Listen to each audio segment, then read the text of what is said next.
90% of Claude Code was written by Claude Code. Codex is releasing features entirely written by Codex, and yet most developers using AI empirically get slower, at least at first.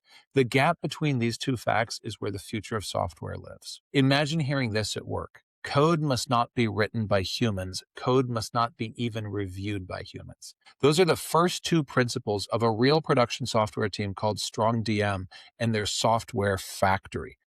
They're just 3 engineers. No one writes code. No one reviews code. The system is a set of AI agents orchestrated by Markdown specification files. The system is designed to take a specification, build the software, test the software against real behavior scenarios, and independently ship it. All the humans do is write the specs and evaluate the outcomes. The machines do absolutely everything in between. As I was saying, meanwhile, 90%, and yes, it's true, over at Anthropic, 90% of Claude Code's codebase was written by Claude Code itself. Boris Cherny, who leads the Claude Code project at Anthropic, hasn't personally written code in months. And Anthropic's leadership is now estimating that functionally 100%, the entirety of code produced at the company is AI generated. And yet, at the same time, in the same industry, with us here on the same planet, a rigorous 2025 randomized controlled trial by METR found that experienced open source developers using AI tools took 19% longer to complete tasks than developers working without them. There is a mystery here. They're not going faster, they're going slower. And here's the part that should really unsettle you. Those developers are bad at estimation. They believed AI had made them 24% faster. They were wrong not just about the direction, but about the magnitude of the change. 3 teams are running lights out software factories. The rest of the industry is getting measurably slower. Just a few teams around tech are running truly lights out software factories. The rest of the industry tends to get measurably slower while convincing themselves and everyone around them with press releases that they're speeding up. The distance between these two realities is the most important gap in tech right now, and almost nobody is talking honestly about it and what it takes to cross it. That is what this video is about. Dan Shapiro, the CEO over at Glowforge and the veteran of multiple companies built on the boundary between software and physical products, just published a framework earlier this year in 2026 that maps where the industry stands. He calls it the 5 levels of vibe coding, and the name is deliberately informal because the underlying reality is what matters. Level 0 is what he calls spicy autocomplete. You type the code, the AI suggests the next line, you accept or reject. This is GitHub Copilot in its original format, just a faster tab key. The human is really writing the software here, and the AI is just reducing the keystrokes and the effort your fingers have. Level 1 is coding intern. You hand the AI a discrete, well-scoped task, you write the function, you build the component, you refactor the module. That's the task you give the AI. You hand the AI a discrete and well-scoped task, like write this function, or build this component, or refactor this module. You then review, as the human, everything that comes back. The AI handles the tasks. The human handles the architecture, the judgment, and the integration. Do you see the pattern here? Do you see how the human is stepping back more and more through these levels? Let's keep going. Level 2 is the junior developer. The AI handles multi-file changes. It can navigate a code base. It can understand dependencies. It can build features that span modules. You're reviewing more complicated output, but you as a human are still reading all of the code. Shapiro estimates that 90% of developers who say they are AI native are operating at this level, and I think from what I've seen, he's right. Software developers who operate here think they're farther along than they are. Let's move on. Level 3, the developer is now the manager. This is where the relationship starts to flip. This is where it gets interesting. You're now not writing code and having the AI help. You're simply directing the AI and you're reviewing what it produces. Your day is whether you want to read, whether you want to prove, whether you want to reject, but at the feature level, at the PR level. The model is doing the implementation. The model is submitting PRs for your review. You have to have the judgment. Almost everybody tops out here right now. Most developers, Shapiro says, hit that ceiling at level 3 because they are struggling with the psychological difficulty of letting go of the code. But there are more levels, and this is where it gets spicy and exciting. Level 4 is the developer as the product manager. You write a specification, you leave, you come back hours later and check whether the tests pass. You're not really reading the code anymore. You're just evaluating the outcomes. The code is a black box. You care whether it works, but because you have written your evals so completely, you don't have to worry too much about how it's written if it passes. This requires a level of trust both in the system and in your ability to write spec. And that quality of spec writing almost nobody has developed well yet. Level 5, the dark factory. This is effectively a black box that turns specs into software. It is where the industry is going. No human writes the code. No human even reviews the code. The factory runs autonomously with the lights off. Specification goes in, working software comes out. And, Shapiro is correct. Almost nobody on the planet operates at this level. The rest of the industry is mostly between level 1 and level 3, and most of them are treating AI kind of like a junior developer. I like this framework because it gives us really honest language for a conversation that's been drowning in hype. When a vendor tells you their tool writes code for you, they often mean level 1. When a startup says they're doing agentic software development, they often mean level 2 or 3. But when StrongDM says their code must not be written by humans, they really do mean level 5, the dark factory, and they actually operate there. The gap between marketing language and operating reality is enormous, and collapsing that gap into what is actually going on the ground requires changes that go way beyond picking a better AI tool. So many people look at this problem and think this is a tool problem. It's not a tool problem, it's a people problem. So what does level 5 software development actually look like? I think StrongDM's software factory is the most thoroughly documented example of level 5 in production. Simon Willison, one of the most careful and credible observers in the developer tooling space, calls StrongDM's software factory, quote, the most ambitious form of AI-assisted software development that I've seen yet. The details are really worth digging into here because they reveal what it looks like to run a dark factory for software on today's agents. And as we have this discussion, I want you to keep in mind that for most of us listening, we are getting to time travel. We are seeing how a bold vision for the future can be translated into reality with today's agents and today's agentic harnesses. It is only going to get easier as we go into 2026, which is one of the reasons I think this is going to be a massive center of gravity for future agentic software development practices. We are all going to level 5. So what does StrongDM do? The team is 3 people. Justin McCarthy, CTO, Jay Taylor, and Navan Chauhan. They've been running the factory since July of last year, actually. And the inflection point they identify is Claude 3.5 Sonnet, which shipped actually in the fall of 2024. That's when long horizon agentic coding started compounding correctness more than compounding errors. Give them credit for thinking ahead. Almost no one was thinking in terms of dark factories that far back. But they found that 3.5 Sonnet could sustain coherent work across sessions long enough that the output was reliable, and it wasn't just a flash in the pan, it wasn't just demo worthy. And so they built around it. The factory runs on an open source coding agent called a tractor. The repo is just 3 markdown specification files, and that's it. That's the agent. The specifications describe what the software should do. The agent reads them, it writes the code, and it tests it. And here's where it gets really interesting, and where most people's mental model really starts to break down. StrongDM doesn't actually use traditional software tests. They use what they call scenarios, and the distinction is important. Tests typically live inside the code base. The AI agent can read them, which means the AI agent can, intentionally or not, optimize for passing the tests rather than building correct software.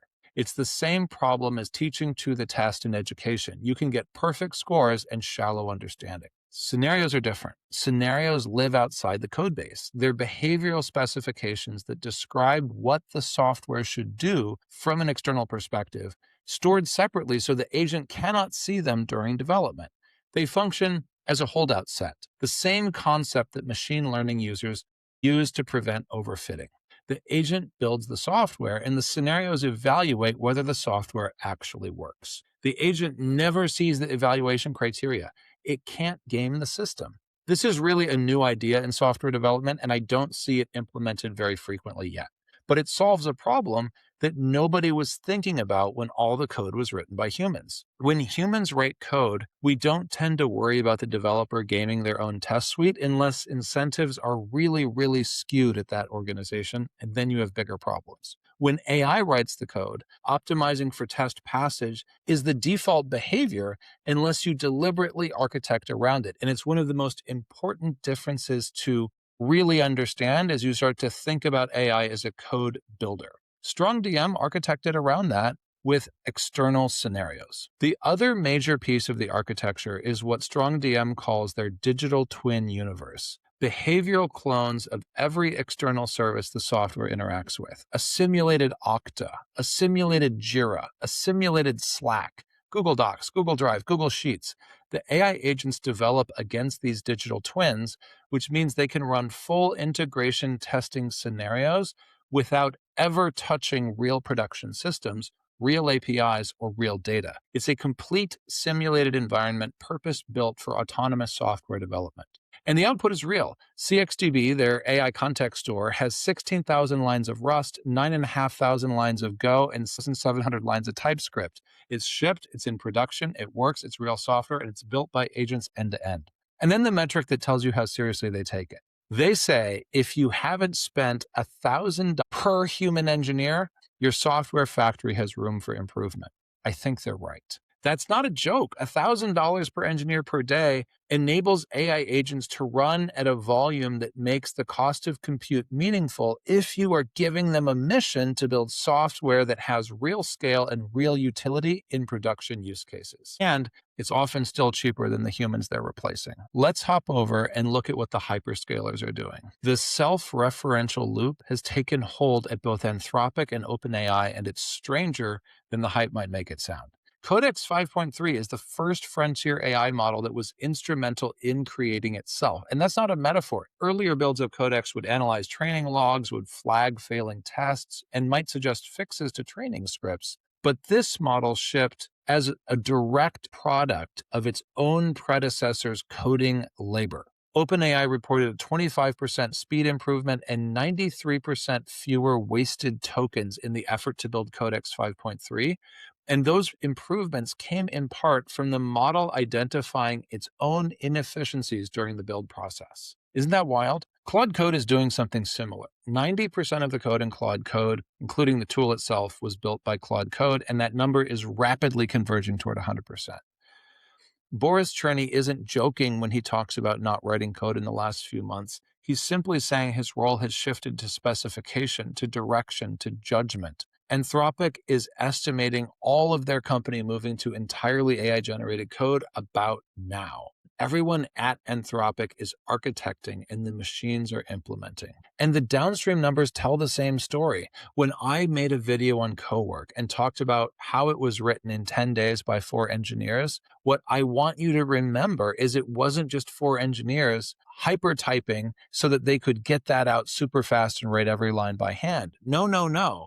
They were directing machines to build the code for Cowork, and that's why it was so fast. 4% of public commits on GitHub are now directly authored by Claude Code, a number that Anthropic thinks will exceed 20% by the end of this year. I think they're probably right. Claude Code by itself has hit $1 billion run rate just 6 months since launch. This is all real today in February of 2026. The tools are building themselves, they're improving themselves, they're enabling us to go faster at improving themselves, and that means the next generation is going to be faster and better than it would have been otherwise, and we're going to keep compounding. The feedback loop on AI has closed, and the question is not whether we're going to start using AI to improve AI. The question is how fast that loop is going to accelerate and what it means for the 40 or 50 million of us around the world who currently build software for a living. This is true for vendors as much as it's true for software developers, and I don't think we talk about that enough because the gap between what's possible at the frontier in February of 2026 and what tends to happen in practice and what vendors want to sell has never been wider. That METR study, a randomized controlled trial, by the way, not a survey, found that open source developers using AI coding tools completed their task 19% slower. We talked about that, right? The researchers controlled for task difficulty, they controlled for developer experience, they controlled even for tool familiarity, and none of it mattered. AI made even experienced developers slower. Why? In a world where cowork can ship that fast, why?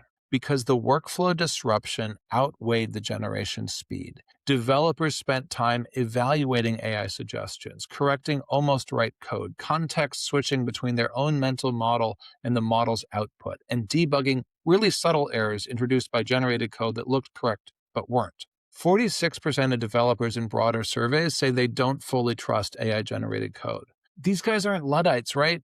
This is experienced engineers running into a consistent problem. The AI is fast, but it struggles with the reliability to trust without what they view as vital human review. And this irony is the J curve that adoption researchers keep identifying.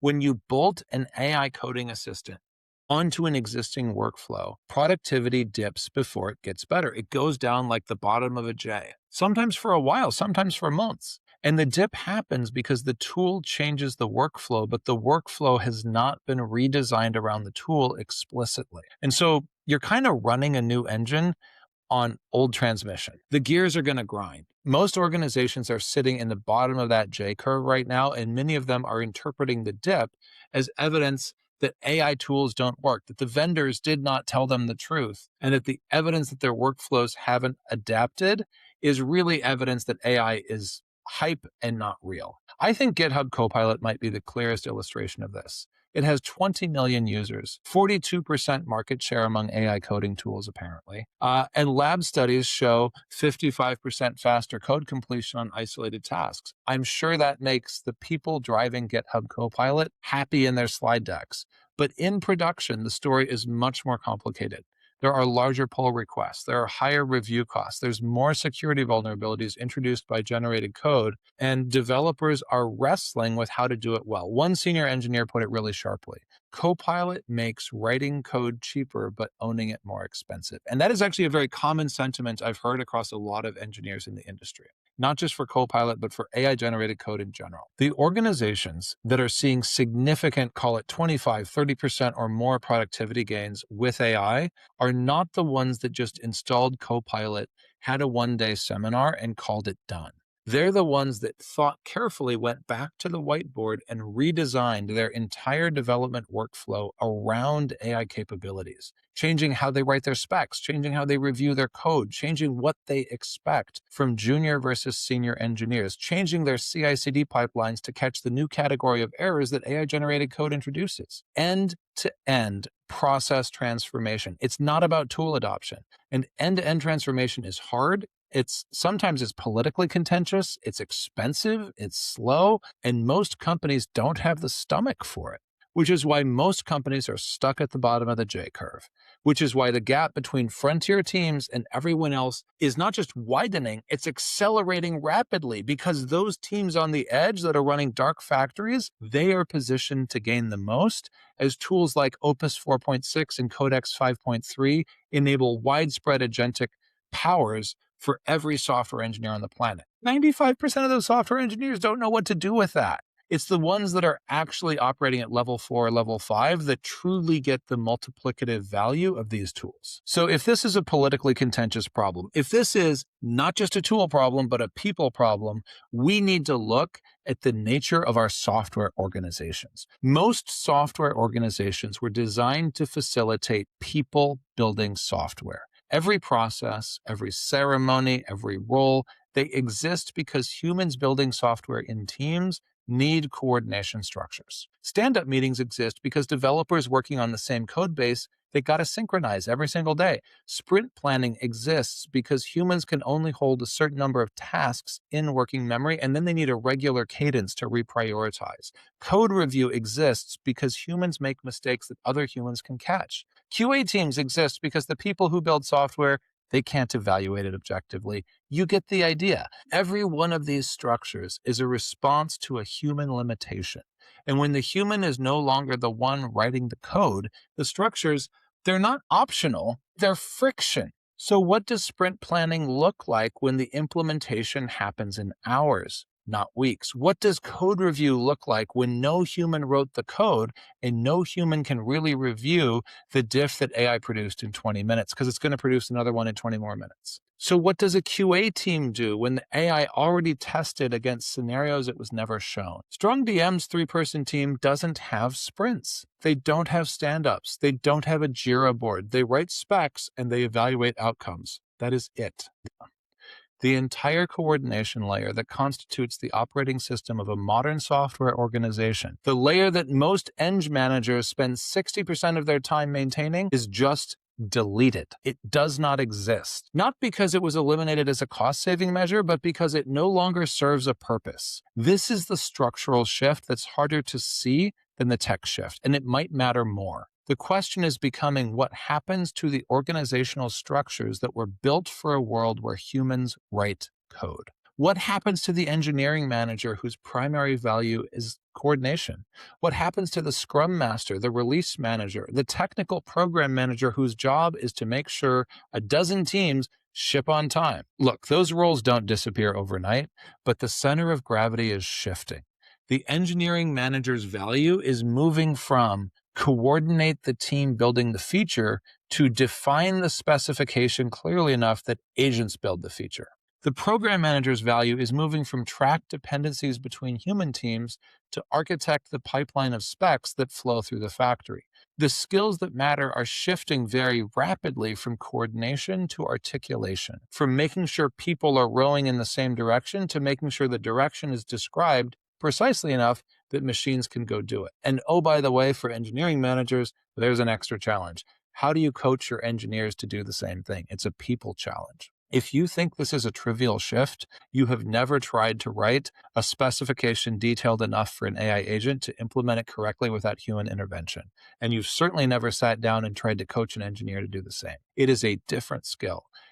It requires the kind of rigorous systems thinking that most organizations have never needed from most of their people, because the humans on the other end of the spec could fill in the gaps with judgment, with context, with a Slack message that says, did you mean X or Y? The machines don't have that layer of human context. They build what you described. If what you described was ambiguous, you're going to get software that fills in the gaps with software guesses, not customer-centric guesses. The bottleneck has moved from implementation speed to spec quality, and spec quality is a function of how deeply you understand the system, your customer, and your problem. That kind of understanding has always been the scarcest resource in software engineering. The dark factory doesn't reduce the demand for that, it just makes the demand an absolute law.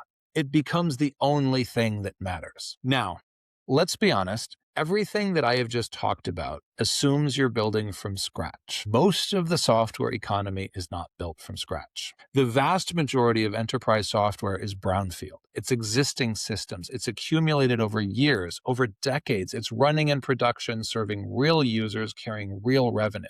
CRUD applications that process business transactions, monoliths that have grown organically through 15 years of feature additions, CI/CD pipelines tuned to the quirks of a specific code base and a specific team's workflow, config management that exists in the heads of the 3 people who've been at the company long enough to remember why that one environment variable is set to that one value. You know who you are.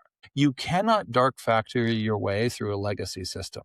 You cannot just pretend that you can bolt that on. It doesn't work that way. The specification for that does not exist. The tests, if they're any, cover 30% of your existing code base, and the other 70% runs on institutional knowledge and tribal lore and someone who shows up once a week in a polo shirt and knows where all the skeletons are buried in the code. The system is the specification. It's the only complete description of what the software does, because no one ever wrote down the 1,000 implicit decisions that accumulated over a decade or more of patches, of hot fixes, of temporary workarounds that, of course, became permanent. This is the truth about the interstitial states that lie along this continuum toward more autonomous software development. For most organizations, the path is not to start with deploy an agent that writes code. It starts with, let's develop a specification for what your real existing software really actually does. And that specification work, that reverse engineering of the implicit knowledge embedded in a running system, is very difficult and it's deeply human work. It requires the engineer who knows why the billing module has the one edge case for Canadian customers. It requires the architect who remembers which microservice it was that carved out of the monolith under duress during the 2021 outage, and we've always maintained it ever since.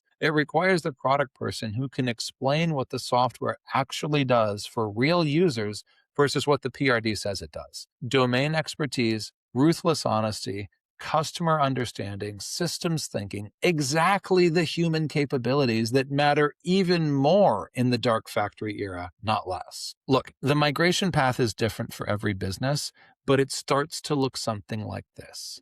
First, you use your AI as much as you can at, say, level 2 or level 3 to accelerate the work your developers are already doing. Writing new features, fixing bugs, refactoring modules. This is where most organizations are at now, and it's where the J-curve productivity dip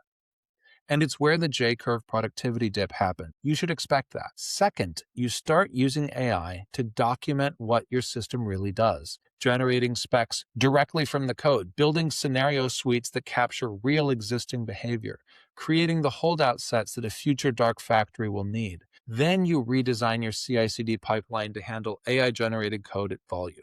Different testing strategies, different review processes, different deployment gates. Fourth, you start to begin to shift new development to level 4 or 5 autonomous agent patterns while maintaining the legacy system in parallel.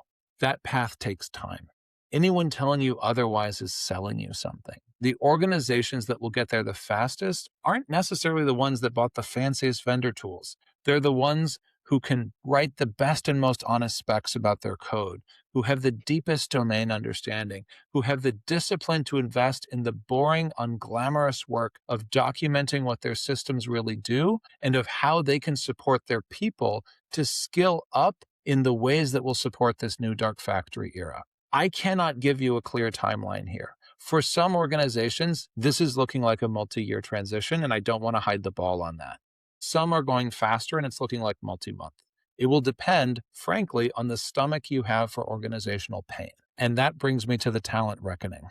Junior developer employment is dropping 9 to 10% within 6 quarters of widespread AI coding tool adoption, according to a 2025 Harvard study. Anyone out there at the start of their career is nodding along and saying it's actually worse than that. In the UK, graduate tech roles fell 46% in 2024, with a further 53% drop projected by 2026. In the US, junior developer job postings have declined by 67%. Simply put, the junior developer pipeline is starting to collapse. And the implications go far beyond the people who cannot find entry-level jobs, although that is bad enough and it's a real issue. The career ladder in software engineering has always worked like this. Juniors learn by doing. They write simple features, they fix small bugs, they absorb the code base through immersion. Seniors review the work and mentor them and catch their mistakes. Over 5 to 7 years, a junior becomes a senior through accumulated experience. The system is, frankly, an apprenticeship model wearing enterprise clothing. AI breaks that model at the bottom. If AI handles the simple features and the small bug fixes, the work that juniors lean on, where do the juniors learn? If AI reviews code faster and more thoroughly than a senior engineer doing a PR review, where does the mentorship start to happen? The career ladder is getting hollowed out from underneath. Seniors at the top, AI at the bottom, and a thinning middle where learning used to happen. So the pipeline is starting to break, and yet we need more excellent engineers than we have ever needed before, not fewer engineers. I've said this before. I do not believe in the death of software engineering. We need better engineers. The bar is rising, and it's rising toward exactly the skills that have always been the hardest to develop and the hardest to hire for. The junior of 2026 needs the systems design understanding that was expected of a mid-level engineer in 2020. Not because the entry-level work necessarily got harder, but because the entry-level work got automated and the remaining work requires deeper judgment, and you don't need someone who can write a CRUD endpoint anymore, right? The AI will handle that in a few minutes. You need someone who can look at a system architecture and identify where it will break under load, where the security model has gaps, where the user experience falls apart at the edge cases and where the business logic encodes assumptions that are about to become wrong. And if you think as a junior that you can use AI to patch those gaps, I've got news for you. The seniors are using AI to do that already, and they have the intuition over the top.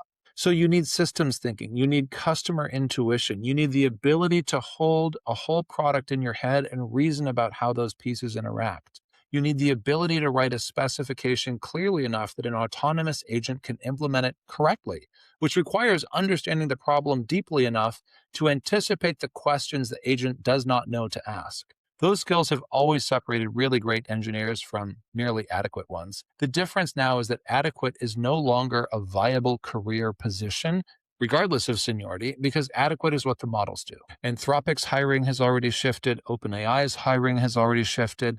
Hiring is shifting across the industry, and it's shifting toward generalists over specialists. People who can think across domains rather than people who are expert in one really narrow tech stack.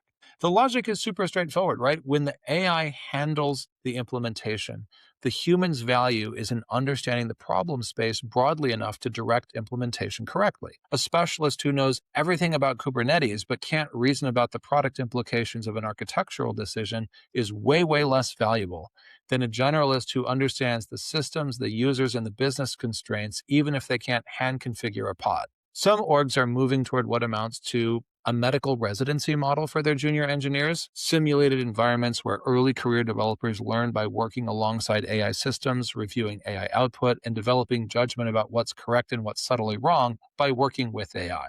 It is not the same thing as learning by writing code from scratch. I don't want to pretend it is, but it might be better training for a world where the job is directing and evaluating AI output rather than producing code from a blank editor. I will also call out, as I've called out before, there are organizations preferentially hiring juniors right now, despite the pipeline collapsing, precisely because the juniors they are looking for provide an AI native injection of fresh blood into an engineering org where most of the developers started their careers long before ChatGPT launched in 2022. In that world, having people who are AI native from the get-go can be a huge accelerating factor. And that points to one of the things that is a plus for juniors coming in. Lean into the AI if you're a junior. Lean into your generalist capabilities. Lean into how quickly you can learn. Show that you can pick up a problem set and solve it in a few minutes with AI across a really wide range of use cases. Gartner is projecting that 80% of software engineers will need to upskill in AI-assisted dev tools by 2027, estimating wrong. It's going to be 100%.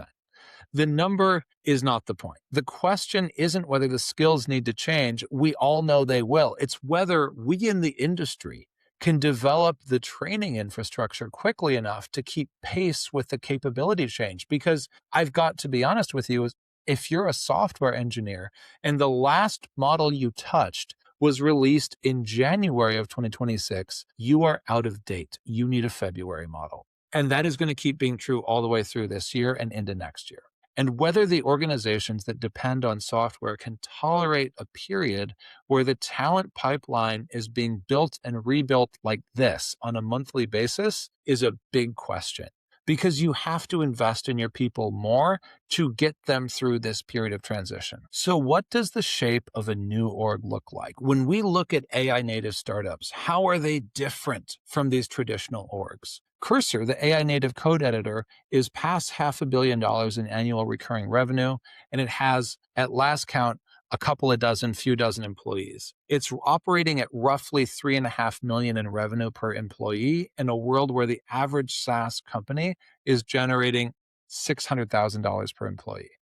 Midjourney is similar. They have the story of generating $500 million in revenue with a few dozen people, around 100, a little bit more, depending on who's counting. Lovable is well into the multi-$100 million in ARR in just a few months, and their team is scaling, but it's way, way behind the amount of revenue gain they're experiencing. They are also seeing that multi-million dollar revenue per employee world. The top 10 AI native startups are averaging 3 and change million in revenue per employee, which is between 5 and 6 times the SaaS average. This is happening enough that it is not an outlier. This is the template for an AI native org. So what does that org look like? If you have 15 million people generating $100 million a year, which we've seen in multiple cases in 2025, what does that look like?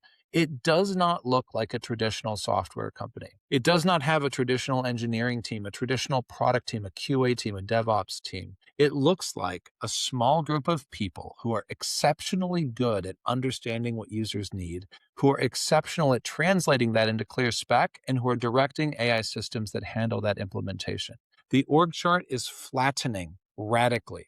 The layers of coordination that exist to manage hundreds of engineers building a product can be deleted when the engineering is done by agents. The middle management layer is going to either evolve into something fundamentally different at these big companies, or it's going to cease to exist entirely. The only people who remain are the ones whose judgment cannot be automated, the ones who know what to build, for whom, and why, and who have excellent AI sense, sort of like horse sense, where you have a sense of the horse if you're a rider and you can direct the horse where you want to go. You'll need people who have that sense with artificial intelligence. And yes, it is a learned skill. The restructuring that is going to happen as more and more companies move toward that cursor model of operating, even if they never completely get there, that restructuring is real. It's going to happen. It's going to be very painful for specific people in specific roles. The middle management layer, the junior developer whose entry-level work is getting automated first, the QA engineers who just run manual test passes,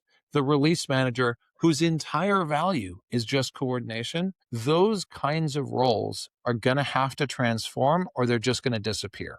And for people in those roles, you need to find ways to move toward developing with AI and rewriting your entire workflow around agents as central to your development. That is going to look different depending on your stack, your manager's budget for token spend, and your appetite to learn. But you need to lean that way as quickly as you can for your own career's sake. I want to leave you with one thing that gets lost in every conversation about AI and jobs. We have never found a ceiling on the demand for software, and we have never found a ceiling on the demand for intelligence. Every time the cost of computing has dropped, from mainframes to PCs, from PCs to cloud, from cloud to serverless, the total amount of software the world produced did not stay flat, it exploded. New categories of software that were economically impossible at the old cost structure became viable and then ubiquitous and then essential. The cloud didn't just make existing software cheaper to run, it created SaaS, mobile apps, streaming, real-time analytics, and 100 other categories that could not exist when you had to buy a rack of servers to ship something. I think the same dynamic applies now, and it applies at a scale that dwarfs every previous transition. Every company in every industry needs software.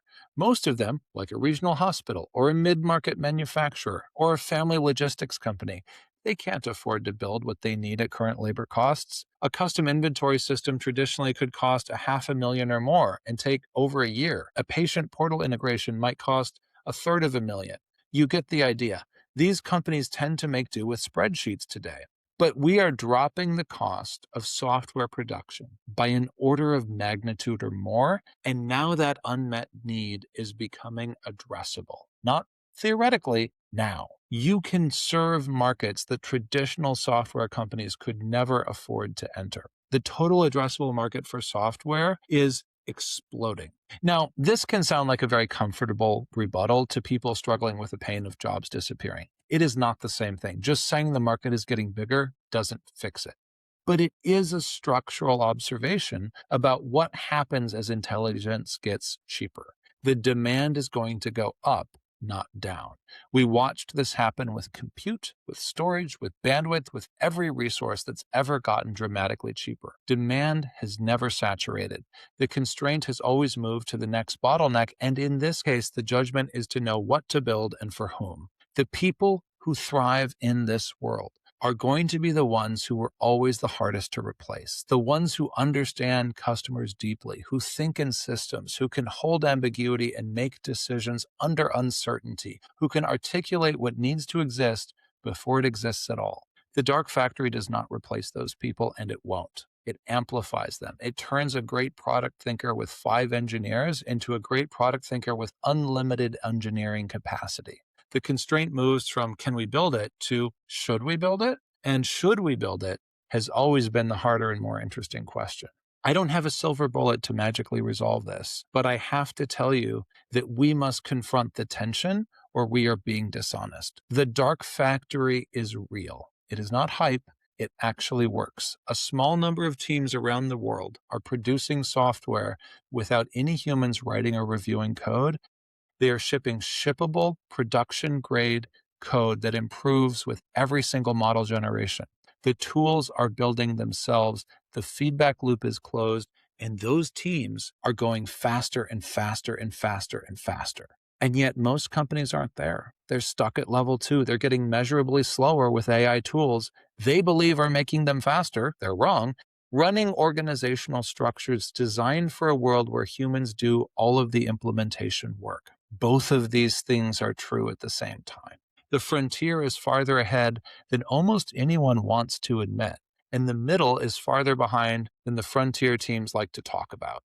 The distance between them isn't a technology gap. It's a people gap. It's a culture gap. It's an organizational gap. It's a willingness to change gap that no tool and no vendor can close. The enterprises that get across this distance are not the ones that buy the best coding tool. They're the ones that do the very hard, very slow, very unglamorous work of documenting what their systems do, of rebuilding their org charts and their people around the skill of judgment instead of the skill of coordination. And they're organizations who invest in the kind of talent that understands systems and customers deeply enough to direct machines to build anything that should be built. And those orgs need to be honest enough with themselves to admit that this change will not happen as fast as they want it to because people change slowly. The dark factory does not need more engineers, but it desperately needs better ones. And better means something different than it did a few years ago. It means people who can think clearly about what should exist, describe it precisely enough that machines can build it, and who can evaluate whether what got built actually serves the real humans it was built for. This has always been the hard part of software engineering. We just used to let the implementation complexity hide how few people were actually good at it. The machines have now stripped away that camouflage, and we're all about to find out how good we are at building software. I hope this video has helped you make sense of the enormous gap between the dark factories in automated software production and the way most of us are building software today. Best of luck navigating that transition. I wrote up a ton of exercises and a ton of resources over on the Substack if you'd like to dig in further. This tends to be something where people want to learn more, so I wanted to give you as much as I could. Have fun, enjoy, and I'll see you in the comments.